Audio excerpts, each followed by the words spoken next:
აპოლიტიკური გადაცემები არის მალამო. ჩვენი სანახალხისთვის ყოველ შემთხვევაში და თქვენი გადაცემა მე ძალიან დიდი ხანია უკვე თვალყურს ვადევნებ, ყოველ კვირას ველოდები ხოლმე და დიდ სიამოვნებას მანიჭებს და ამიტომ მინდა რომ მადლობა გითხრათ აუცილებლად. დიდი მადლობა. მე შევყვეთ ნელა-ნელა. ძალიან დიდი მადლობა, ეგეთები არავის არ უთქვას. მართლა.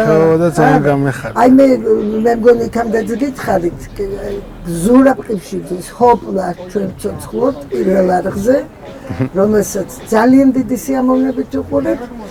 იყო პულსი ხო პულსი ბუბახოტი არის საოცარი გადაცემა და თქვენი გადაცემა აი მე რა ხალხში მახსენეთ ზურას ერთი სიტყვა თორე ჩემ გადაცემას მირჩევ ძალიან მიხარია თემატიკა არის ისეთი რომელიც ჩვენ ნამდვილ თბილისელებს და ნამდვილ ქართველებს გვაცნობს ხოლმე და მოდი ჩვენც ესე დავიწყოთ ხო დავიწყოთ არეულ შეიძლება გამოგვიდეს ჩემი ბავშვობა ეხლა ჩვენ ვართ ჩემი ბავშვობის უბანში მე დავიბადე ქვემოთ არის ხორავას ქუჩა ქვია ეხლა სამწუხაროდ უწინ იყო მლეთის ქუჩა იქ იყო ჩემი ბავშვობის სახლი და სავანე და კობის ქუჩაზე ახლანდელი თარხნიშვილის ქუჩაზე იყო სამშობიარო მესამე სამშობიარო რომელიც დაინგრა და ვერ წარმოიდგენთ როგორი ტკივილი იყო ჩემთვის იმის დანგრევა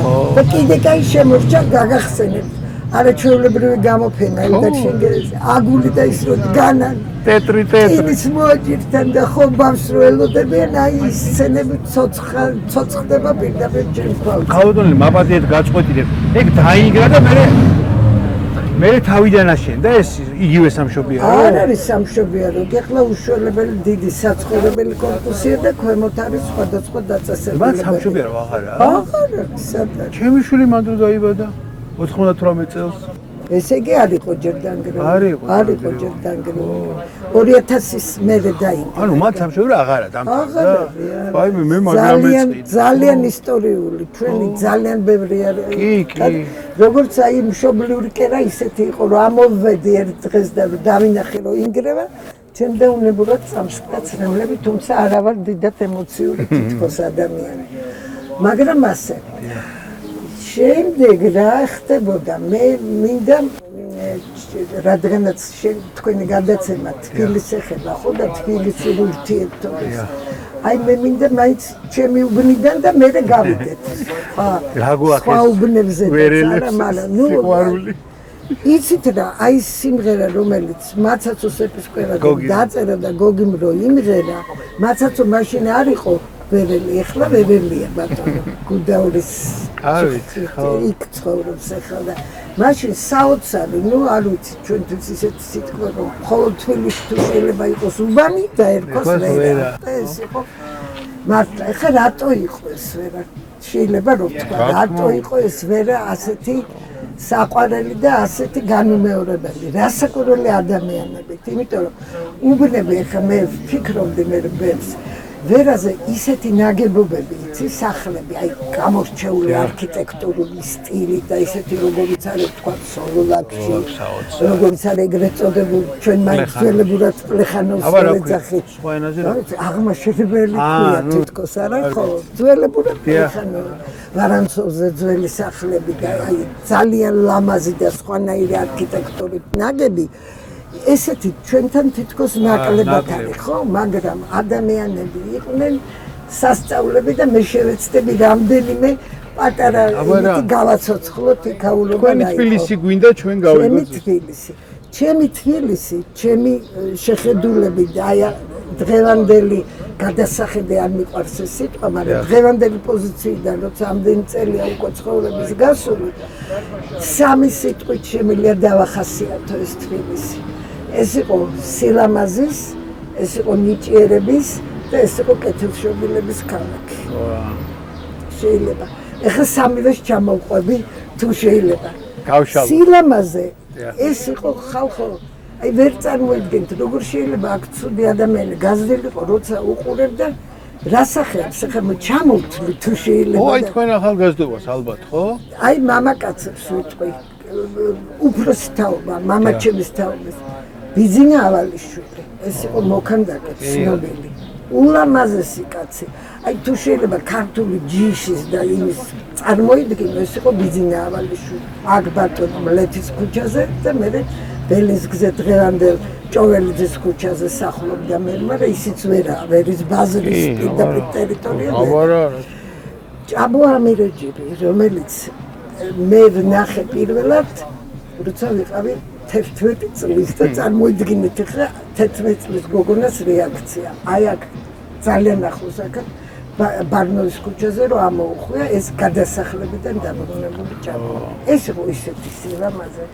მე არ ვიცი ვის შეიძლება რომ აი არ გაჩერებულიყო და არ შეეხედა აი ჯიშის განსხეულება რაღაც. საოცარი ლამაზი მამაკაცები, კოტე ოთხმეზური, ჩხატარაშვილები, ძმები, საოცრები, ეს ყველაფერი აი ამ უბანში ხდებოდა და ქალბატონები კიდევ უფრო უკეთესი. რა თქმა უნდა. უფროსი თაობის ნინო, მაგრამ გვარებს მიაქცეთ ყურადღება. ნინა მიქელაძე, ეს არის გიგა და მარიკა ლურთქიბაძეების დედა. ნინა ბებიას ვეძახდით. ჩვენ ეს იყო აი მზე, ქალი მოდიოდა მზე, თეთრი მზისფერი, თმითი სიკეთის განსახიერება. ახლა რა სხვანაირები. ნინო დადიანი, ლურთქიფანიძისა. ლიზიკო ჩოლოყაშვილი, ლურთქიფანიძისა.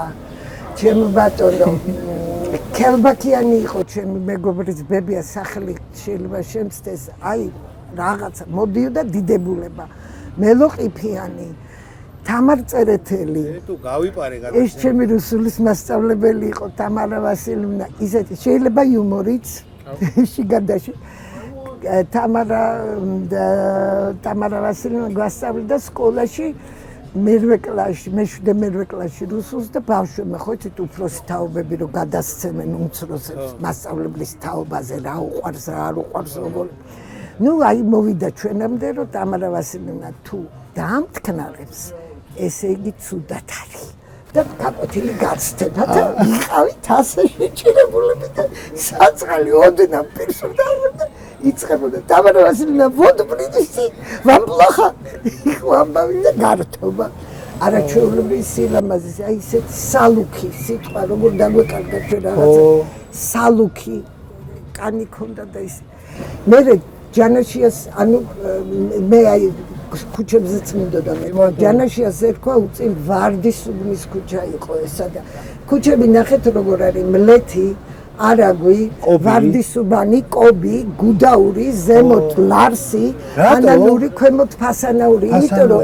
ეს უბანი თიდან ჩამოსულმა ხალხმა დაასახლა. აი აქ ძველი ოჯახი იყო ოდიშვილების ერთ-ერთი პირველი. ვერაზე, ზემოთა ვერაზე. რა საინტერესო რამეს ყვევი. და ესეთი სახელები ერქვა, ეხლა გადაერქვა. კობის ქუჩა, ეხლა თარხნიშვილის ქუჩა, კარგახანია. ყაზბეგს ეხლა ერეკლე ტატეშობის ქუჩა ქვია.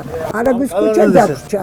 კალანდაძე იცით რა არის? კალანდაძის ქუჩა რაღაცა ძველი ვიღაცა ყოფილა პარტიული რაღაცა კომუნისტი კალანდაძე. ანა კალანდაძე. ანა კალანდაძე სად იყო? ეს კალანდაძე ქვია 30-იანი წლებიდან უკვე და ანა კალანდაძის ქუჩა სადღაც ახლა საბურთალოზეა, ახალი გახსნილია. პეტრიაშვილის ქუჩაც კარგახანია იყო ის ვასილ პეტრიაშვილი დიდი მეცნიერი იყო ქიმიკოსი იმის სახელობის და იყო იდეა სხვათა შორის სოფიკოტიაურელის სახელი უნდა დარქმევოდა იმიტომ რომ ეს სოფიკოს ქუჩაა აი ვიტყვი ხა ჩემ სკოლას მოდი თუ შეიძლება სკოლა ჩემი იყო თქვენი როგორც მე ვიცი მშობლიური გერმანული სკოლის ადგილას აქა დიახ პეტრიაშვილის ქუჩაზე იყო ორსართულიანი ასაბნიაკებს უკაცრავად უცხოურ სიტყვას ვიხმართ აშენებული ვიღაც გენერლისთვის ორსართულიანი არ იყო დიდი ნაგებობა მაგრამ ძალიან ლამაზი იქ იყო თავის დროზე მეხუთე ქალთა სკოლა მაშინ როცა ქალების და კაცების ცალკე და ქალთა სკოლა რომელიც რო დაამთავრა ერთმა სრულიად არაჩვეულებრივმა კლასმა გოგონებისამ აი სოფიკოს კლასმა მაშინ შევედით ჩვენ, მაგრამ იმ კლასში იყო ჩემი უახლოესი მეგობრის თანაკლასელის და ამიტომ ძალიან ვიცნობდით ჩვენი მათ კარგად. სოფიკოს კლასი? სოფიკო.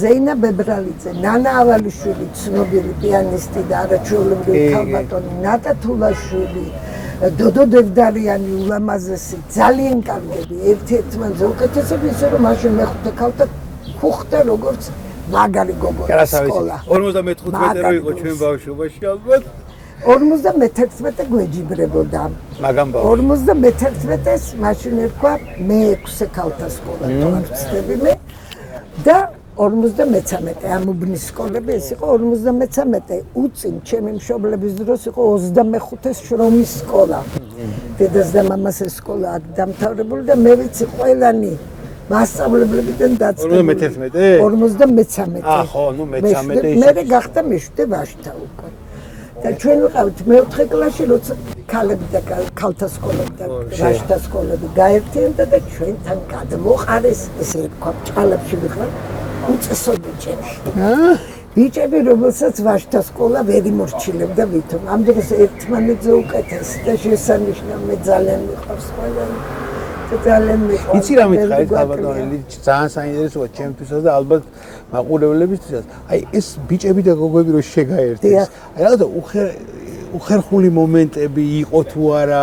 აი ხო ხვდებით რას კი ეხა სულ იყო რომ ცალკე გოგოები საინტერესო რამე იყო. აი ხა მაგალითად ის როცა ქალთა სკოლა აი სოფიკოს კლასი დამთავრებდა პეტრიაშვილზე იყო ჩამწკრივი თუმცა მე გადმოცემით ვიცი მაშინ ბიჭები იდგნენ და ელოდებოდნენ როდის გამოვიდოდნენ გოგოების სკოლიდან როდის დამთავრდებოდა მეცადინეობები აი რო შეგვაერთეს ზედა კლასებში იყო დიდი პრანჭა უკვე ისასაკია ხო იცი შეღერებული მე-9 და მე-10 და მე-11 გოგოები უფრო მაღლები რო არიან ხო და უკვე დახოცილები საქალებოდ გამზადებულები და ბიჭები ჭყინტები ხო ჯერ კიდევ და ჩვენ პატარები ვიყავით ძალიან იყო რაღაცა თითქოს ისა ისეთი მომენტები იცი ძალის მიერ რაღაც ბიჭებს უნდათ რომ რაღაცა აეღოთ პირველობა ასე ვთქვათ ყველა კლასს ხო ყავდა თავისი ყოჩი წამყვანი ფიგურა არა გოგოებსაც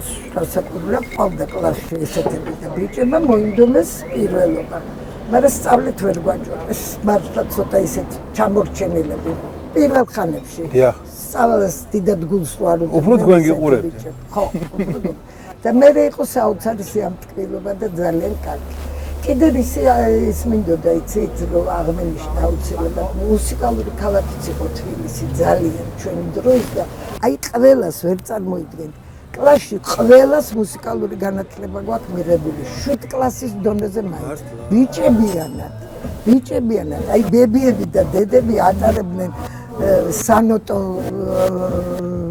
რვეულების პაპკები ერქვა რა ვიცი მაშინ ახლა საქაღალდე აღარ შეიძლება ამას დაერქვას და დადიოდნენ სულაც არ იყო სიწყილი ვთქვათ რომ ევლოთ მუსიკაზე ხო ზოგი იძახდა მაიცა ვინ მეუნებოდა მეგონი ნიკოლეკიშვილი იძახდა თუ ხო სკრიპტო ვერ მალავდი არა ვიოლინოთი ხო ეხლა ჩვენთან მე ვიოლინერა ვიყოფილა და ვერ გეტყვით მაგრამ პიანისტები ბევრი ყავდნენ და ძალიან კარგად გამოიყენეს რაც და მსმენელები იყვნენ მე არაჩვეულებრივი ხო იმიტომ რომ ყველა ოჯახში სიმღერა იყო აქ იცით რა ხდებოდა აქ მომღერლების ეხლა დავიწყეთ ნიჭიერება სილამაზე ვთქვით ხო არა სილამაზეს ქალები არ მithქვამს შემდეგი თაობის ნათია ამირეჯი აი მე ჩემი მეგობრის ნათია ამირეჯიბი იყო იოსებ ნონაშვილი ცნობილი პოეტი რომელიც მერე ვერელი იყო გოგებაშვილზე ცხოვრობდა ამირეჯიბი ნათია დილის მზესავით ანთია ისე რომ გამოვიდოდა მიუხედავად იმისა რომ შავთმიანი იყო და შავთვალა ხო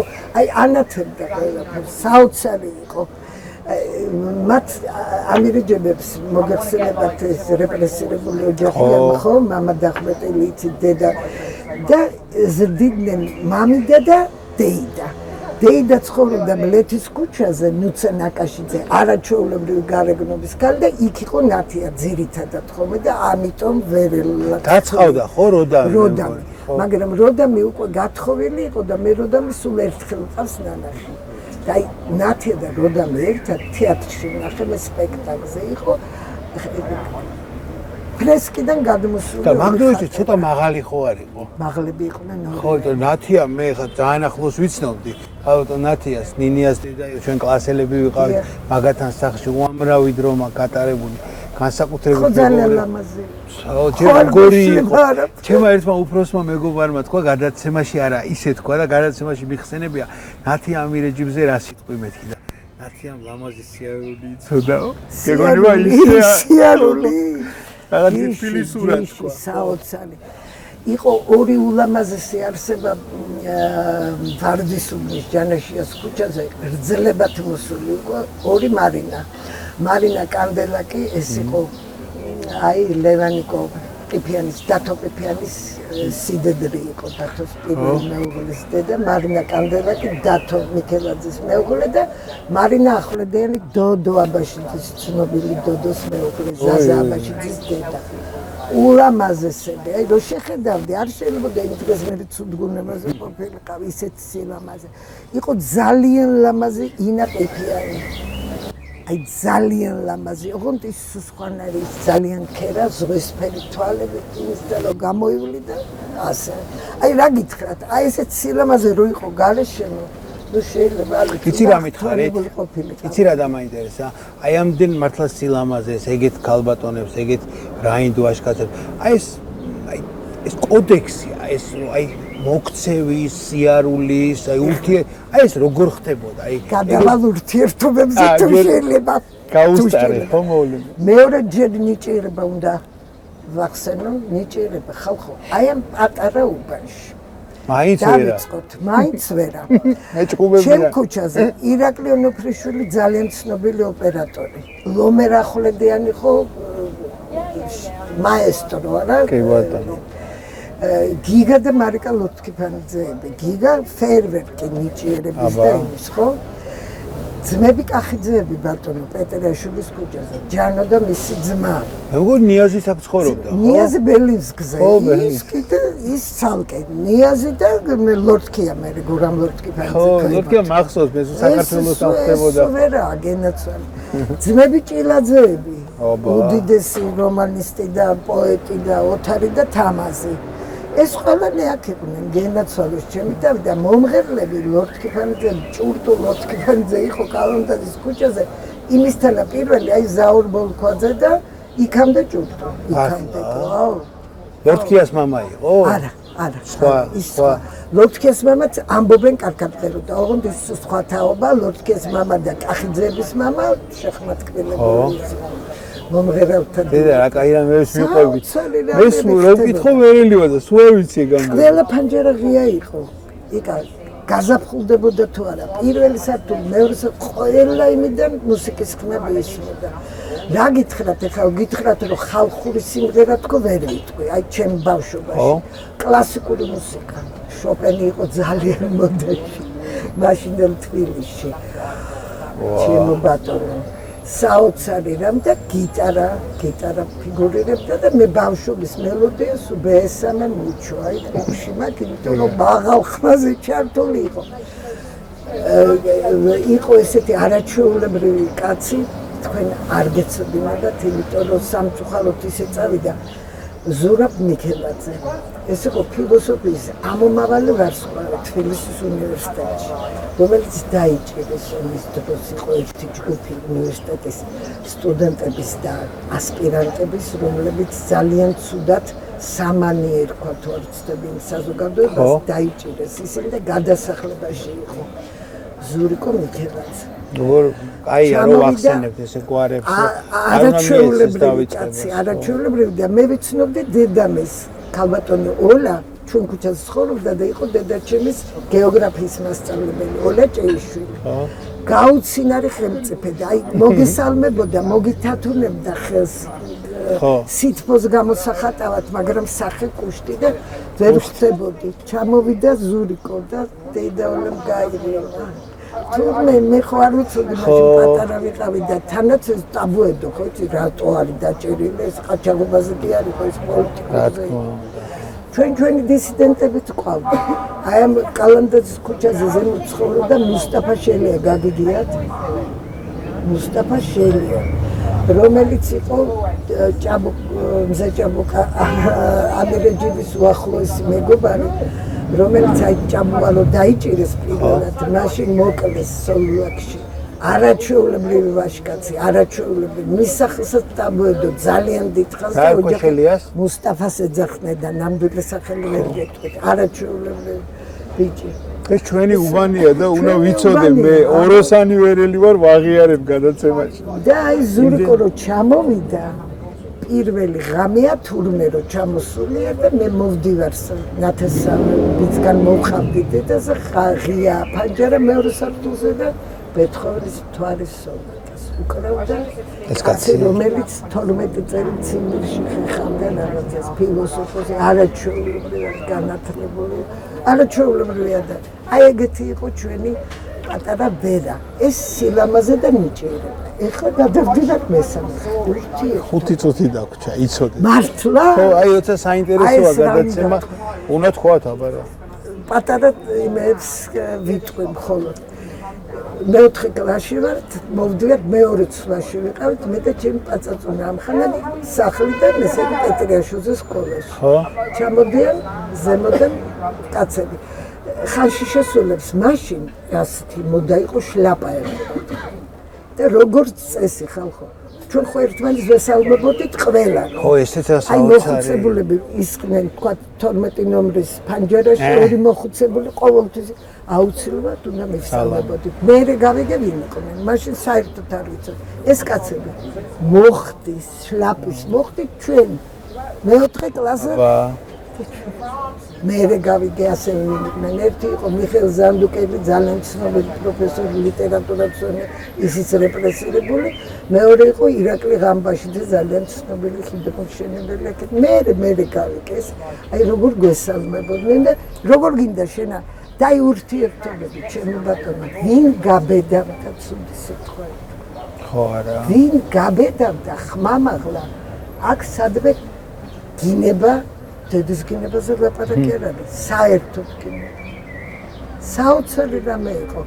კიდე ერთი სურათი ზამთარია ცივი დიდი თოვლით იცით გოგებაშვილიდან ეშვებოდნენ ხოლმე ბიჭები დიდი ციგებით და გოგოებიც აი ამ კალანდაძეზე იყო ზღართანს გაადებდნენ ქვემო პროსპექტზე და აი ამ კალანდაძის ქუჩის არკას რო ეძახიან თახთან იყო კაცების ბირჟა ხო ეს კაცები ვინ იყვნენ დოდო აბაშიძის დამადობით ძეგლი ბიუსტი სადაც დგას ხო ალბათ ცოტა გვერდზე ცოტა აქეთ იყო თენგიზ კეკელიძე ძალიან ცნობილი პიროვნება გაგიდიათ მეღვინე იყო ხო მეღვინე მაგრამ ძალა ისეთი იყო ხო სასწაული აი ეს ხალხი დგას და რაღაცა თავიანთ თემაზე ბჭობენ რა და მოხუცებული ქალი მე მოვდიოდი მუსიკიდან მოხუცებული ქალი ძალიან მოხუცი გადადის და გადაჭრას პროსპექტი და მოყინული იყო გზა აქ ტრამვაი დადიოდა ჩემო კეთილო ამის გზაზე და რომ მოწყდა ადგეს თენგიზა კეკელიძე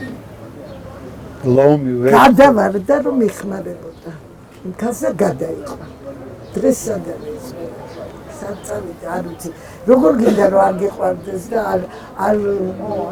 არ ვიცი ვიტყვი თქო ვერ ვიტყვი მაგრამ ნუ არ ვიცი აი სანიმუშო და სამაგალითო კეთილშობილება თავდაბლობა დიდთან დიდი პატარასთან პატარა ჩვენ ქუჩაზე იყო აკადემიკოსი გიორგი მუხაძე ესეთი არაჩვეულებრივი კაცი რომელიც პირველ სართულზე ცხოვრობდა პატარა ერთსართულიანი სახლი იყო ყოველთვის საღამოთი რომ მოდიოდა ფანჯარაში დასაკურდა ვესალმებოდი და გადაღმა ცხოვრობდა ჩემი სიყრმის და აკონის მეგობარი დეიდა მარიკა ლოფტკიფანძის ქალიშვილი ჩემხერა და ჩემი ძუძუ და ის დაინეგობრა დიდმა პაპა გიორგი თათო ეძახდა მას მამა დოდის რატომღაც პატარობიდან ესე თათუზე ეძახი თათუზე ვიძახი და რომ დაზახებდა აქედან თათუ წავიდეთ და მორბოდაისკის სად მიდიოდნენ ასე ეგნებდა კიროვის პარკში გამოყვებოდნენ იქიდან და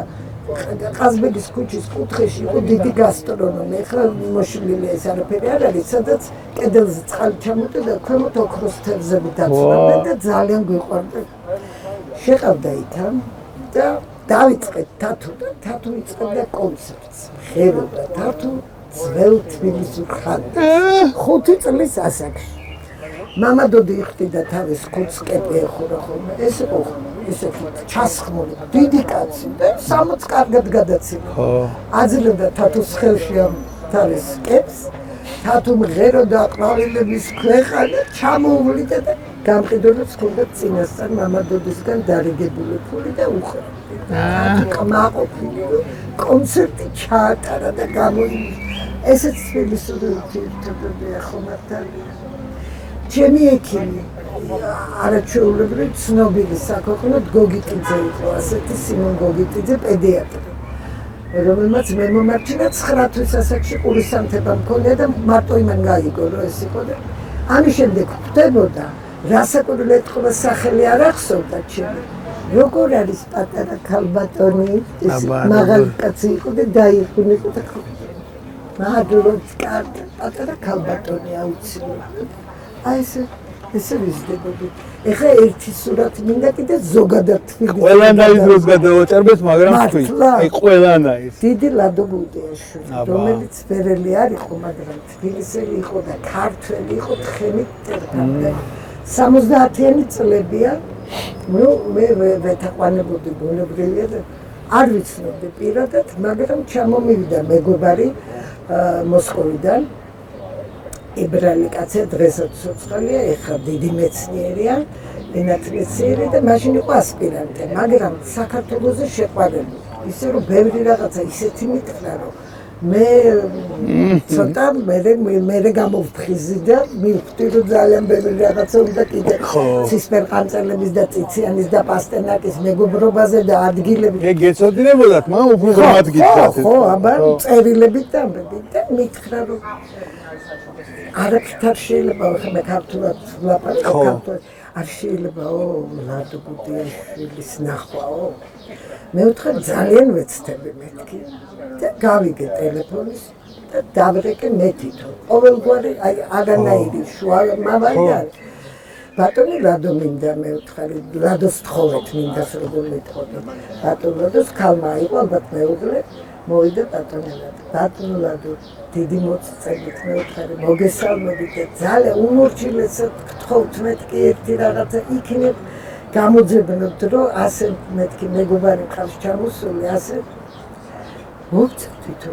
როდის შეგიძლიათ აკეთ მეთქი მოგზანდით და ეხლა გამინდა მარტო მოგზანდით კი არა მივედით ჩვენ ორნი ახალგაზრდები სულ ნუ ასპირანტები 25 წლის შეიძლება ხო მივედით დაგვახვდა რა სუპრა გტკბილეულით კონიაკით ეს მერე ბოლოში დაგვათვალიერებინა ეს თავის დიდებული დარბაზით შეატყო ხა ამას ხო ლადოს რა შეიშლებოდა მე ხო ის ვიყავი და ეს ჩემი სერგეიც საოცარი ახთოვანები ესე და მე აგროვებდა უთხრა რომ მე მაგ თქვენი გაფორმებული ლადოს წიგნები ქონია გაფორმებული ბატონო მე ეს მე ბევრი მეც მოვიძიე ეგრე კი არ არის საქმე და ნუ და მე სადღეგრძელოთ და აუცილებლად მე შევწუხდი ძალიან როგორ გეკადრებათ მე ვთხარი ჩვენ ისედაც ისეთ სიამოვნება მივიღეთ და ისეთი დრო და როგორ რაც მეტი საქართველოს მეგობარი მით უმეტეს არა ქართველი